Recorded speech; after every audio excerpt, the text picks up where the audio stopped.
Welcome to Google, Ileana. Thank you. Look at this love that we brought to you today. Hi. Thank you. And I knew you were going to wear something super awesome and colorful, so I wore my only colorful dress that I have in my closet just for you. Thank you. How are you feeling? How are you, first of all? I'm happy. I had my first show of the second album yesterday in Summer Stage, and it was very fun. I think I took a breath afterwards, and I'm ready to do more shows, so I'm very excited. Awesome. That's awesome. Welcome. Well, we're super thrilled to have you here. Talks at Google is a super cool initiative that we have for employees, and I'm a little bit biased because I'm a huge fan. But you're also a brilliant artist, and I think more people need to know about you and your music. And also that 2 Puerto Rican women are on this stage is pretty awesome. That doesn't happen a lot, right? Yeah. So it's pretty cool. It's pretty cool. So yeah, you said you were in New York. Yesterday you performed your second album for the first time, but what brings you back to New York? How do you like performing here? And what's in your trip, because you're really busy? Well, it's very special, obviously, playing in New York. It's like almost a second home. I don't like to rely on it, but I almost like know there would be friends and Puerto Rican family supporting me always. So it's nice to have that feeling when you leave your country, like to know you have your people there. It's nice, and that's what happened yesterday. I met with friends that I haven't seen in many time ago, so I had a lot of fun. It was a good energy and good Puerto Rican energy as well. Like so it's very exciting.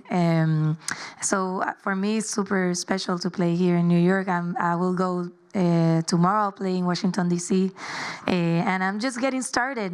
We were rehearsing a lot in Puerto Rico, and now we're doing the first shows, and that feeling is weird at the beginning, but it's nice because you start to let go until you're completely loose, and I enjoy that part a lot. Awesome. Are you based as an artist in Puerto Rico? Yes. Yeah. Tell us a little bit about that. I'm sure that, you know, if you hear you're a music artist, you should go to LA, Miami. Why did you decide to stay in Puerto Rico? I don't know. I've thought about living in another country. I think because I traveled since I was so young, I had that privilege. I got the chance to learn from other countries and be a while in them. And I would like to stay more time, but at the same time, there's always a part in me that wants to go to the island. It's just like a, I don't know if it's because it's an island, but I feel relaxed. Yeah. But even though the country itself is it's disastrous, the situation a little, but you know, that's why Puerto Ricans have I don't know, it's weird, but we have like a very calming state of mind that sometimes can work against us, unfortunately. But at the same time, it's something that I like, that we just always find a way to solve things in the beach, you know, and with music and get together. It's like a big family. So it's something that I always, it's hard for me to get away from. And also my big part of my family is there as well. And we are a big family that we need to be in touch every time. Like now my brother is living in New York, and like every time I'm here, like we try to see each other because we need us so much. So that's what happened. Right? Yeah, that's what happened with the island as well. That's what I need to stay. Yeah, I feel ya, definitely. So you just launched your second album, Almadura. Congratulations. If everyone, that's the album cover. You look pretty badass in that album cover. So yesterday, you were featured on the New York Times. Congratulations. That is awesome. She has like a full page spread. It was amazing. And in the article, you talk about your albums and your music. And one of the things that grabbed my attention is that your first album, iLevitable, which you launched 3 years ago, you said it was about vulnerability. And I hear you, because every time I listen to that album, I cry, and like it's pretty like ugly tears. But then when you listen to this album, you said that this album is about the strength you get from your vulnerabilities. Yeah. So tell us a little bit about what made you go through that whole process, you know, between the 2 albums, and specifically what inspired you for Almadura? When I get deeper into it, I realized that I was myself very vulnerable, in a very vulnerable place. When I was working my first album, I was transitioning from being 10 years with my brothers and then suddenly permitting myself to dare to do an album, which is a very complicated process. But at the same time, it was very fun, and I feel grateful. But it's very difficult to find a way to get inside yourself and take all that thing out of you and trying to understand what you're feeling. And iLevitable is more about that, and I think it comes from that. I was feeling very uncertain. I didn't know. I like to sing. I love music, but should I make an album? Like it's a difficult analyzing. Like it's very psychological. But I'm very happy that I got the chance to do it, and I got the support of my family. I have 2 songs of my grandmother. I have 3 songs of my sister, and 2 songs of very close friends of mine that I admire and love a lot. And the others are songs of myself that are speaking from that, from things that I feel maybe a little uncomfortable with, but I needed to express it. Then this album, I felt in another moment. I felt that I was always feeling an anger from something, especially from my country situation, but as well as the world situation. I know that even though I focus more on Puerto Rico because I live there and I'm from there, I know because I've traveled a lot that we can find many similarities with other situations, even if they're a little different. At the same time, we're all seeking happiness and love and feeling safe. So it's weird. It's sad when you feel like frustrated with your own country, and suddenly that frustration becomes in anger, and that's I needed to get out all that anger and everything that bothers me from society and make it into this second album. I have multiple questions following up that answer. The first, you said, what really struck me is that you said you gave yourself permission to make an album. That's a really bold statement, right? Because it starts within you. As a female artist, being female specifically, that must not be easy, right? To split off from your brothers, a very popular band. Tell me what your journey has been specifically as a female artist within a genre of a subgenre, right, of Latin music, and what challenges or issues you've had to overcome, maybe within yourself and confidence or any others.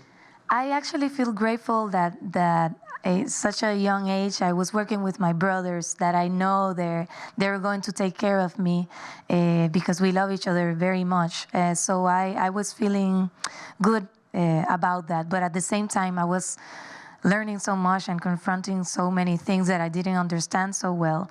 And I remember, well, my Calle 13's,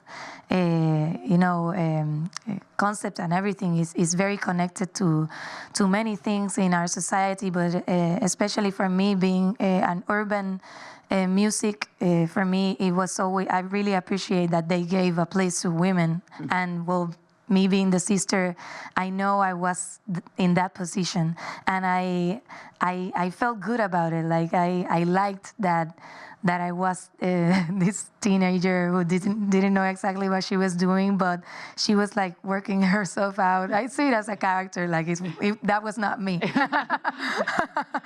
But I did enjoy it. Like we were like messing around, like we did at home. But we never had, like, I feel lucky that in my house, like we never had that separation with brothers and sisters. Like we know each other, like we know very well that our own strengths and vulnerabilities as well. Yeah. And that is very important. But at the same time, what I think I received the most is condescending treatment, which I hate. But I know that many people don't understand as much. Like maybe most of them, I like to think that their intentions is not hurting anyone, but it's more that we live in an ignorant society, unfortunately, that doesn't even know that what they're saying can sound condescending.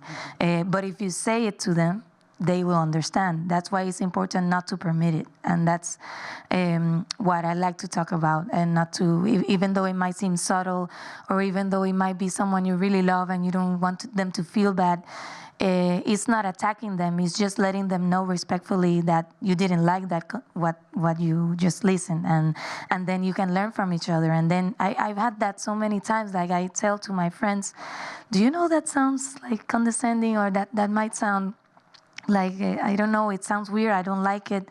Like, for example, the term pussy. Mm-hmm. I hate that. and I've used it. And then I realized, like, no, I'm not saying like pussy. When they use that, I mean, they're talking about something weak, and I don't feel my pussy is weak. Amen, sister. I mean, we grow, like, babies come out from there, and I've seen that, and it's fucking the opposite crazy. Of weak. Yeah, and I don't like that we still use that, and stop being a pussy. Like, what does that mean? So I've learned to say to everyone, and I take like a time for this moment to tell you guys to stop saying pussy like something weak, because it's not. And I like when friends say to me, well, it's true, like, I will not say it anymore, and they stop saying it, and sometimes they're gonna say, don't be a, and I say, you're and they try to seek for another word, and as the same as gay, you know, the other pussy or gay, like, I cannot stand that, but it's important to let people know, because if we don't communicate, we are never going to understand each other. Yeah. And it takes vulnerability to do that.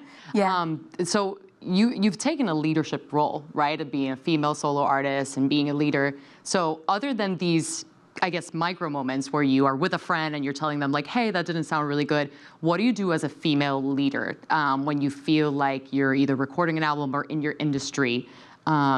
What's your style? I don't like to analyze myself a lot, but I think I like to be sure of what I don't like at first, like in music, and I detect what I don't like, and I realize that something, like, I don't want to go there, and then from that point I start to realize what I do want. Because at first maybe I'm not sure of what I want to do, I just go with the flow. But then suddenly I listen to something, or I start to do a list of, say, I don't want this stuff happening. So I try to communicate that with everyone. Obviously, it's important to find a way to express yourself right, because that happened to me in the first album. Like, I think it was weird for me to get the ideas out of my head clearly so other people could understand it, and I tried to figure that out, and learning from that, you know, and also learning about other people's positions and understanding their own roles. For me as a leader, that is very important, to understand each position of your team. Not that everyone has to pay attention to you, but you have to pay attention to everyone and understand each other's place, and give the importance to each place as well. And I like to learn from it. For example, sound engineer is like a mystery for me, and I don't know too much about it, but when I'm in the studio, I always like to learn what the sound engineer is doing, like, why you're doing this, what did you choose to put that plug in, and what, because I want to understand his struggle as well, right. So I can work better. So yeah, humility, right? It's understanding what the other person's doing and making the best out of them. So you're definitely a risk taker. You're very bold. Let's talk back about these female issues that we're facing in society that I know is an integral part of this new album. So obviously our socio-political environment today, specifically against women, is very delicate. One of your songs on the new album is called Temes, which is Spanish for You're Afraid. So we wanted to play a clip from Temes because you make a very bold statement about domestic violence against women in this video. So we're gonna play a little bit of the clip, and then we wanna know kind of your inspiration for it and how did you become so brave to do something so risk-taking? Okay.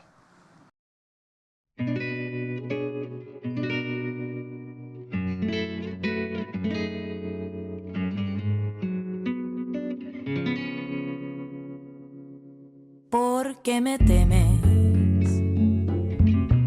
Si soy fruto de algo que no tiene nombre, el error que no comete nunca el hombre. ¿Por qué me temes? ¿Por qué me temes? Si estoy hecha para estar arrepentida y mi historia se ha quedado ya sin vida. ¿Por qué me temes? Si tus celos me acuchillan por la espalda y es mi culpa por haber estado sola, si tu ira me dispara en la cabeza, ¿por qué me temes? ¿Por qué me temes? So, super powerful. It's honestly really hard to watch. So, for those that don't speak Spanish, can you tell them a little bit about the lyrics, what you're saying, and just why did you decide to do this type of song? Well, the lyrics are like el pie forzado, no sé cómo se dice eso en inglés. Bueno, parece que todos me entendieron. Yeah. It's like, why do you fear me? I call it a defiant bolero because it's a song directly to patriarchy with all the intention of destroying it. So I really was looking into stories, and some of them are related to something that happened in Puerto Rico or in other countries. Like, for example, a woman got stabbed in her back in Puerto Rico by someone, I think, that was ordered by his ex or his boyfriend or something like that. And for me, it was curious, like, stabbed from the back, like, why not in front?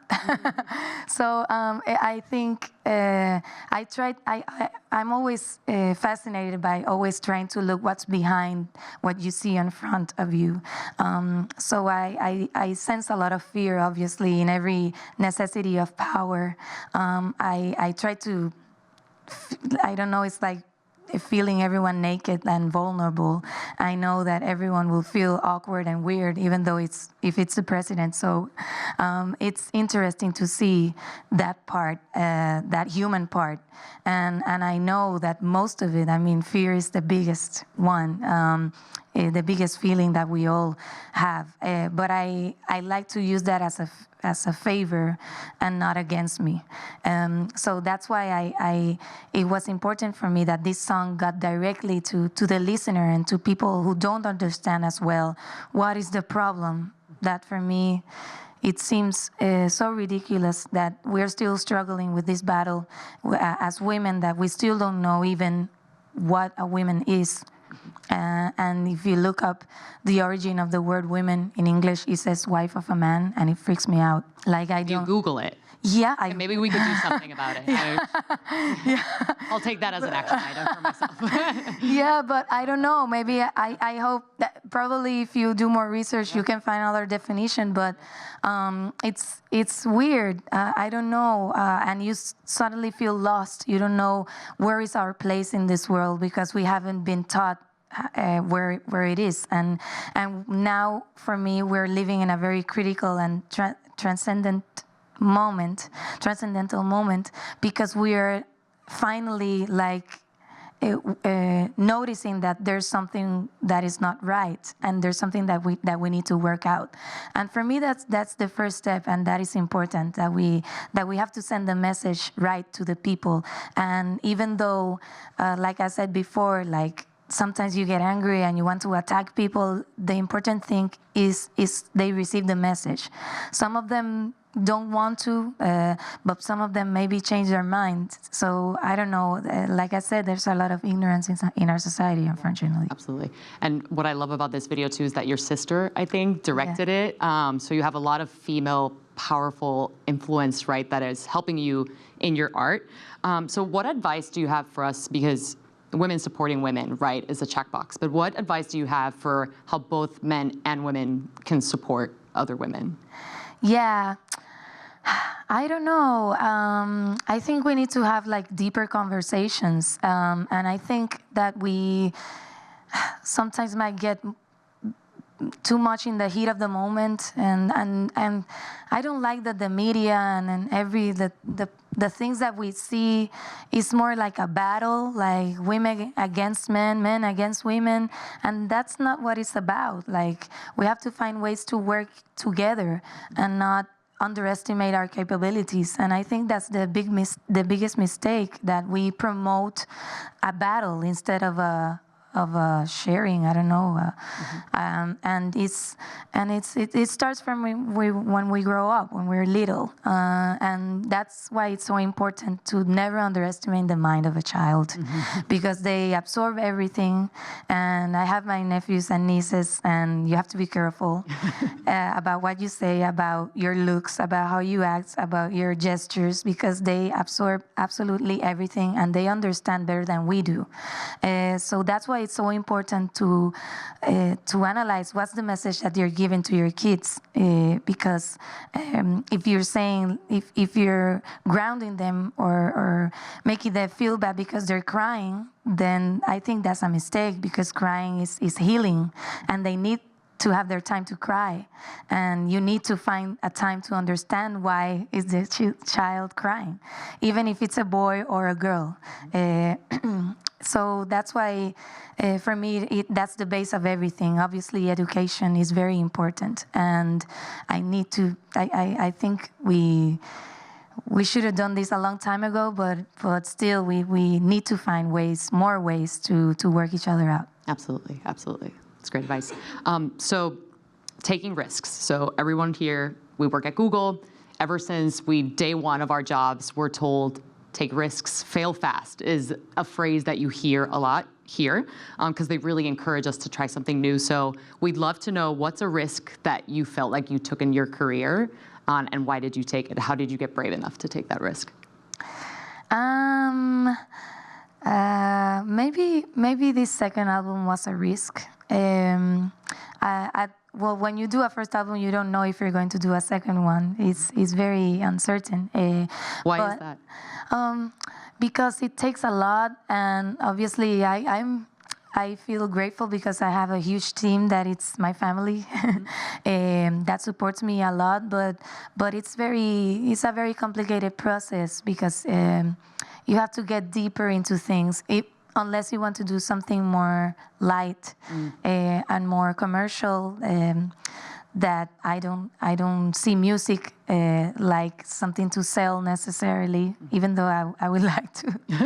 but yeah, it's just, for me, art is so important, and it's so necessary for people to connect with, that I cannot see it in another way that for me seems so cold and so distant, and I don't like to assume to be someone that I'm not, and I think that is important, and I think art, it's like a very important tool for me, for people to feel less alone in this world, and I feel that I need to do that in my music, and I felt like in this second album specifically, I took that risk of trying to ignore what is happening today in the industry, and trying to feel more connected to the art and what's going on in the world. That for me is more important. To stay true to your craft and your style, right?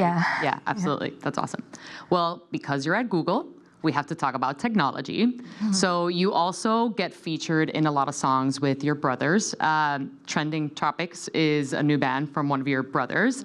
Mm-hmm. And you get depicted in the music video as a television. So we're gonna roll a clip from this video so you can see the aesthetic, then ask you a question about technology. Okay. El cielo despertó bajo un nuevo sol en mi habitación. Se desconectó de mi corazón toda sensación. La pantalla me sumerge sin esfuerzo. Veo todo lo que ocurre sin salir. Floto encima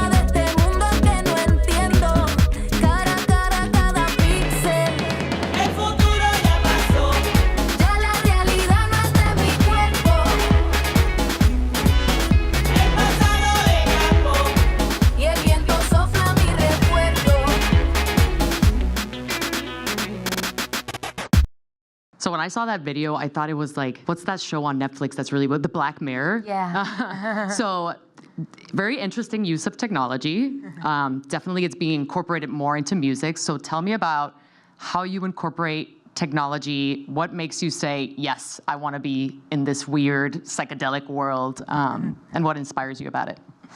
I don't know. Technology is a weird thing that we're so attached to. I think that's precisely the critic that the Trending Tropics is doing with their music, and I like that because it's something important to talk about that we don't even realize is there anymore.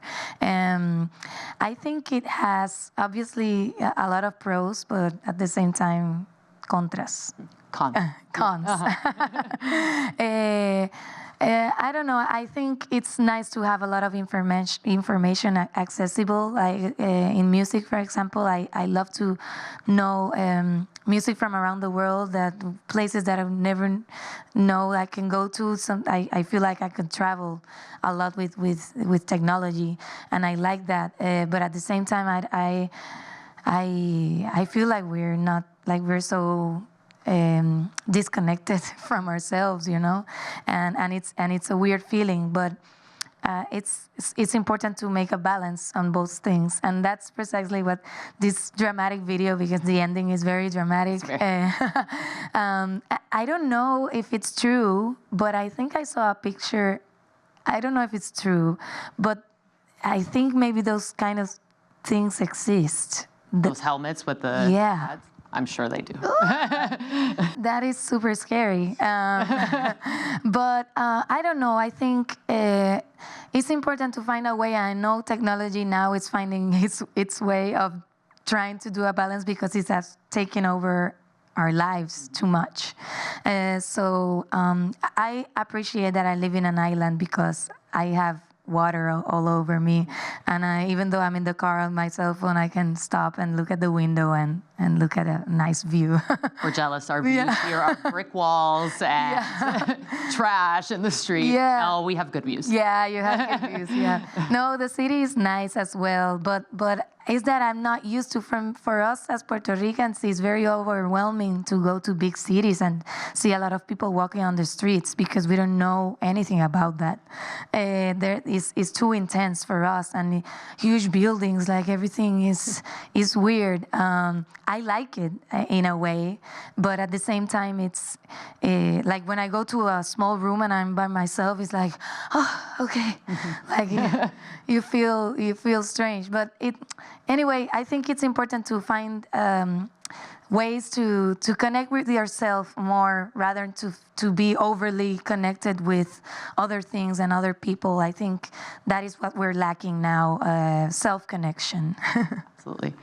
So we're going to open up the questions for anyone that wants to ask you questions. There's 2 mics set up in the room, but last question from me.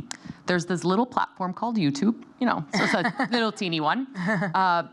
I was reading up on basically what have been the top music videos of this year alone. In 2019, 5 out of the 10 most watched music videos are Spanish language songs, which is huge. And this is a global statistic.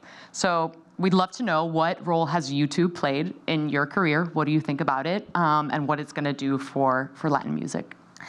Well, I enjoy YouTube a lot, especially discovering new music that it's harder for me to find in other platforms, because I particularly listen to a lot of older music.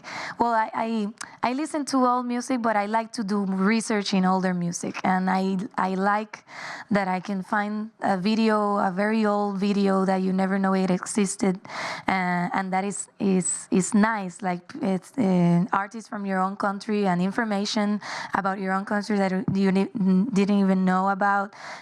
Is very, for me, is a very important tool for knowledge, and that it's very important. So it's nice to use it as a learning part, not only in music and in art, but in history. It's nice. And yeah, the only thing that I don't like as much is the quantity of views. I think that should be like hidden. We should remove it. Yeah. Why do you say that? Because for me, it's more interesting. Like, it doesn't matter the quantity, because nowadays people are moved by that. Okay. Like, it doesn't matter anymore how good is what you're doing, but the important thing is how many views you have, and I don't like that. Yeah, that's fair. Awesome. Well, we're gonna 2 mics set up. We have a question. Please. Hi. Hi. My name's Alex. Thank you so much for coming. I wanted to ask you about the economics of the music industry a bit, and the move from, you talk about your album, right, and when people used to buy albums and now they stream everything. How has that affected your career? Do you see it as a good sort of trend in the industry, or is it creating problems? I'm analyzing that precisely because this second album was released only digitally, which in a part it's nice because I didn't have to worry about the inside book art. So we were so stressed out that we was like, oh, okay, only the cover. So it was nice. I think the important thing is that music gets to people, and I know that internet helps with that a lot, and that is important. Like, it doesn't matter if it's for free. Like, the important is that people listen to your music or to your art and see it and share it with everyone. But yeah, I think, well, personally, I'm more into vinyls. I like the texture. I like to do everything, like put the alcohol spray and the needle with, I don't know, I enjoy it, but I cannot do it all the time. For me, that's like a moment. But it's nice to have that moment because I feel like I can disconnect from my phone, and it's something that I'm touching with my own hands, like I'm doing everything on my own. So I don't know, it's like I said, there's something good about it, but at the same time, I would like to have like maybe a limited vinyl of my album or every album. I think vinyl is interesting now that they're selling a lot of turntables over there. I think that's nice. But yeah, in Puerto Rico we still listen to a lot of belloneras. ¿Cómo se dice? Jukebox.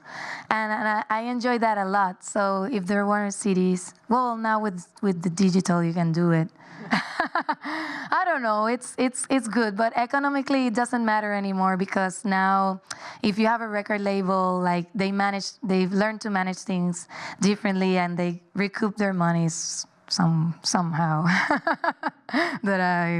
It's complicated. But yeah, I don't know, selling CDs and vinyls, I don't know, we cannot depend on that anymore, I think. Hi, thank you so much for being here. I'm Anissa. I work as a brand marketing manager at YouTube Music, and I'm also Puerto Rican, so extra excited to have you here. I was wondering, as far as like advice that you'd give to emerging artists, I'm reached out to a lot from folks who are just starting their career and they want to get out there. What is like advice that you typically give somebody who's just starting out now, where they feel like it's such a saturated market and all they have is social media to really build their careers? Yeah, I was talking about that earlier in the car because I feel like a lot of people get lost and they don't know where to go. I think it's important to build a team. That is super important. I mean, you can try to do things on your own, but at the end, it can be very difficult. And a team can be your family, can be your friends. I like to say that never underestimate the capabilities of anyone, because even though your friend might not be related to what you're doing, maybe he or she can help you in somewhere else, in another department. And that's basically what I have, like, friends that have been friends of my brothers in school, or my own family, my sisters and brothers. So it's nice because you feel you feel like you trust each other, and that is very, very important, to have a very trustworthy team that can help you out. And I think everyone can find that, even though if it's someone in your work, I don't know. there's someone that can help you always, and it's nice because you build a connection, you build a confidence, and then you learn from each other, and that is very nice. So I think that is very important, and people are not so much aware of that. That the team part is super important, and then from that you start to brainstorm and figure out what you want to do. But it's very important also for artists to be honest with their job and not looking at it, I want to be like her or I want to be like him, but rather who I want to be. So that for me is very important, to be super honest and transparent with your work. Thank you. Gracias. Hi, I have a really specific question. I'm obsessed with your song Triángulo, and I would love to hear what you were thinking about when you were composing that song. And I would also I'm really curious, what was it like writing songs with Residente, Visitante when you were that old? And then how was your songwriting process different now that you're in charge? You might need to explain like what Triángulo is, and then who Residente and who Visitante are, just for people that might not know. Okay, well, Triángulo is a song from my first album, iLevitable, but that song was written by my sister, Ileana Perez. And Residente and Visitante are two of my brothers, part of Calle 13, the group that they started in 2005. But yeah, Triángulo, my sister wrote it, I think, by 2007, and it was nice because it was always like a song that we've talked about that I wanted to do with the album that I was gonna do. We didn't know when. So it's nice that the years went by and the song was still very present.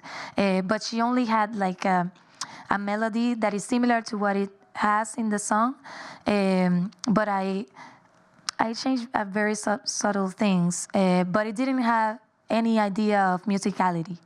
And I felt that it was such a sad, profound song. It's about a love triangle.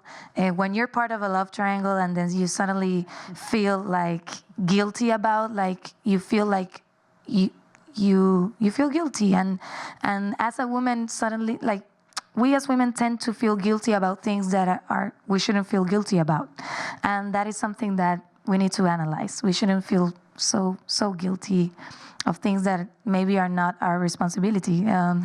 So when you're in a love triangle, sometimes it is your responsibility, but sometimes it's not. But anyway, when it's about your feelings and your emotions, if they're very honest and very true, you shouldn't feel guilty about it. You just have to work it out somehow.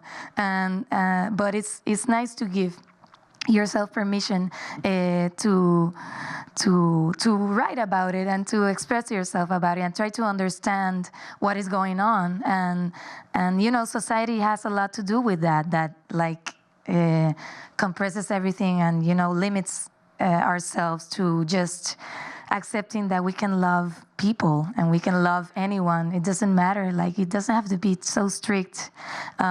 We just have to be clear with each other. That's for me the important thing.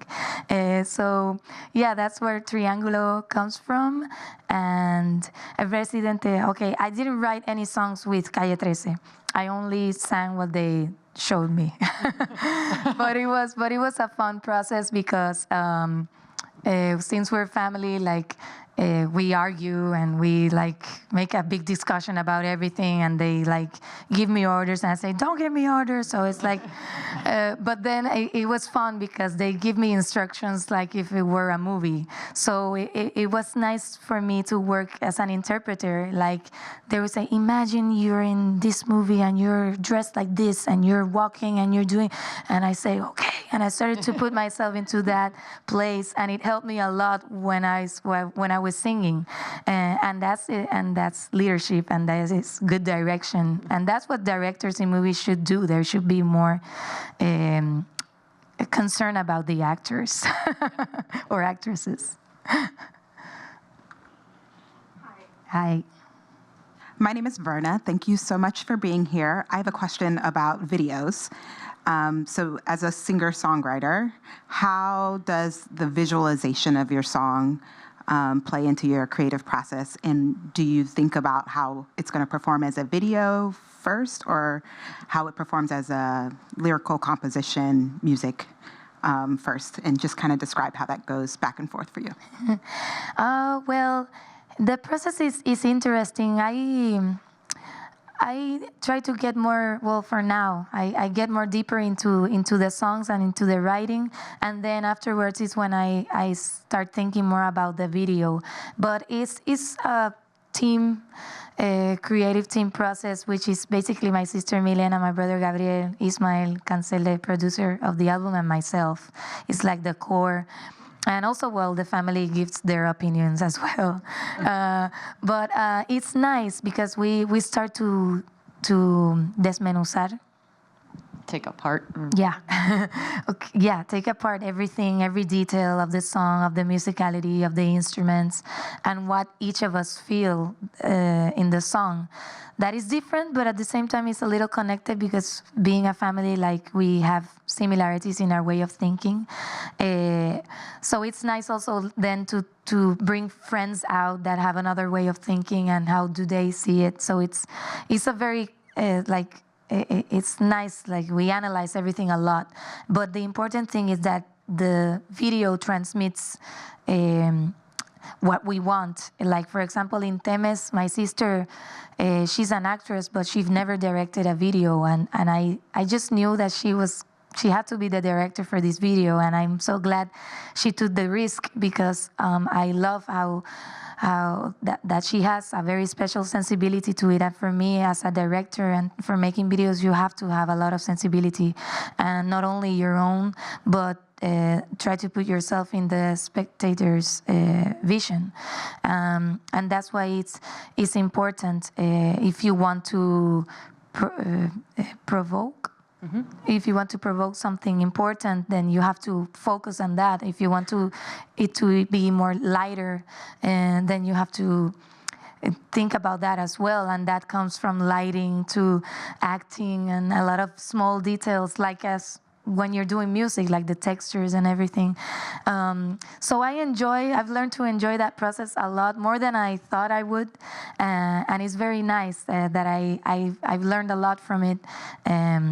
But yeah, videos, it's a very big production. That's the hard part. But it's fun to do. So yeah, mostly comes afterwards. So we have time for one more question. Oh, yeah, go ahead. Hi. Hi. My name is Naomi. I have a question about your upbringing. So I can imagine, us as Puerto Rican people, we love music, and there isn't a Sunday that the music is not blasting, and we grow up with it. So how was it cultivated in your household? Because between you and your brothers and your sisters, you all sound super creative. I'm imagining you guys were banging on pots and pans and driving your parents crazy, but how is that cultivated in your home that has attested to your career now? Oh, yes, I think I've learned so much from my family. I still do. We're 9 brothers and sisters, but from different matrimonies. But in Calle 13, in the house of Calle 13 where we grew up, we were 5 of us. So I was the little one in that part. So I absorb a lot of things at the same time, a lot of information about my brothers and sisters and my parents. So I always remember waking up with music. My dad is a musician and a publicist, but I admire him very much because he's always been in like, he lives from publicity, but he's never stopped doing music. Like, he sings in La Placita de Santurce every Saturday, and it's like music is his life, what keeps him alive. And for me, I don't know how he does it because he gets little sleep, but it's like I don't know, he needs it so badly, and I admire that he never, like, it's part of his life. Like, I'm going to have this work, but I have to figure it out to do music in some time. So my mother is an actress, and it's nice. I learned a lot. Like, I learned from the musical perspective, but as well from the, like, acting perspective and interpretative, and that is important to acknowledge that it's important, very important, the way we communicate the song, like from the inside out, not from the outside in, for me. And that's why it's important to, how do you communicate what you're saying? So I learned a lot, I still do, from my family and in my house, listening to music. And then, like, it started as a game. Like my dad used to, and my brother used to say, oh, who is singing now? And I started to analyze which voice was singing and why is it so particular. And I started to guess names, and I was wrong most of the time, and I wanted to know why I was wrong. And then I started to know, oh yes, this is Ismael Rivera, because his voice is a little more grainy, and he talks about this, and his orchestration uses these instruments, and you start to get deeper into the song, and then suddenly it's richer, and it speaks to you so much more information that you thought. You just dance it and you don't know what they're saying, and they're saying a lot, and that's what I enjoy about doing music. Well, thank you so much for coming to visit us. Everyone, listen to Almadura and Ilevitable, and thank you so much for being here with us. Thank you. Talking to us today. And good luck tomorrow in DC. Thank You're you. amazing.